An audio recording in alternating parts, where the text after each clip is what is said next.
Todos los seres vivos nos reproducimos para poder seguir existiendo. Para esto clasificamos las reproducciones que existen, las cuales son la reproducción asexual, la cual se lleva a cabo mediante la división de una célula para resultar dos idénticas. Esta se logra gracias a un solo individuo como la bacteria.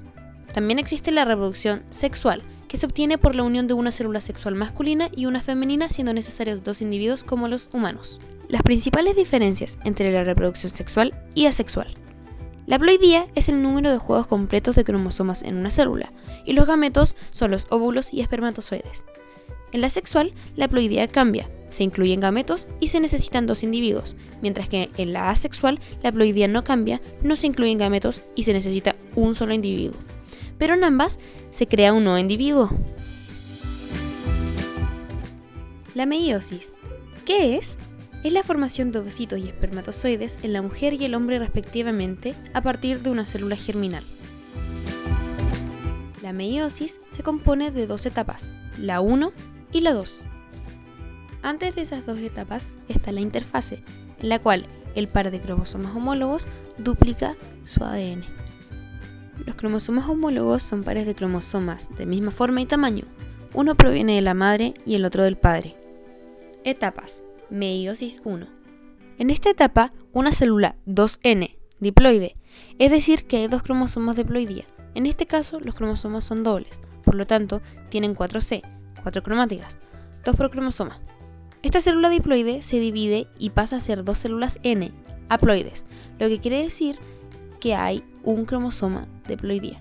El cromosoma es doble, el cual tiene 2C, 2 cromátidas.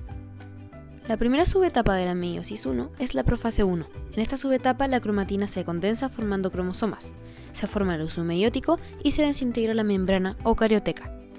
En la profase 1 ocurre el entrecruzamiento, que es un mecanismo de variabilidad. Este ocurre mediante tres etapas: apareamiento, entrecruzamiento y separación. En el apareamiento, los cromosomas homólogos se encuentran y se juntan. En la etapa de entrecruzamiento se forma la tetrada, que es una estructura en donde los cromosomas homólogos están frente a frente. En esta hay cambio de genes. Las zonas donde ocurrió entrecruzamiento son denominadas quiasmas. Y finalmente, en la separación, los cromosomas se separan y quedan uno al lado del otro. La siguiente subetapa es la metafase 1. En esta etapa ocurre la permutación. La permutación es el ordenamiento al azar de cromosomas homólogos en el ecuador de la célula. Es un mecanismo de variabilidad. Luego viene la anafase 1. Aquí se contrae el uso meiótico y se separan los cromosomas homólogos. La que sigue es la telofase 1, donde el cromosoma se descondensa, volviendo a ser cromatina. El uso meiótico se desarma y se forma la carioteca o membrana. Luego de todas estas subetapas ocurre la citoquinesis. Es cuando se produce la separación de las dos células. Aquí es cuando de una célula diploide con 4 cromátidas pasan oficialmente a ser dos células haploides y con 2 cromátidas cada una. Ahora viene la segunda etapa de la meiosis, la 2.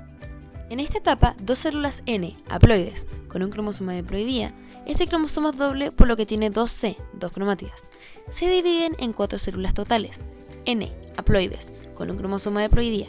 Estos cromosomas son simples, es decir, tienen una C, una cromátida. La primera subetapa de la meiosis 2 es la profase 2. En esta se condensa la cromatina pasando a ser cromosoma y se desintegra la carioteca o membrana. Luego, en la metafase 2, no hay permutación, ya que los cromosomas ya no son homólogos, pero los cromosomas se ordenan en el ecuador de la célula. En la anafase 2 se separan las cromátidas hermanas del cromosoma doble y se contrae el uso meiótico. Después, en la telofase 2, se forma la carioteca o membrana, el cromosoma se descondensa a cromatina y el uso meiótico se desintegra. Al final de las subetapas ocurre la citoquinesis, en la cual las dos células haploides de 2 cromátidas se separan, quedando finalmente 4 células haploides de una cromatida cada una.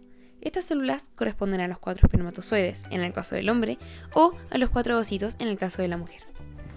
A los cromosomas homólogos les vamos a asignar un rasgo. En este caso será la personalidad. El gen será el alegre serio, con los alelos alegre y el otro serio. Existe un gen dominante, el cual lo vamos a poner con letra minúscula y va a ser alegre.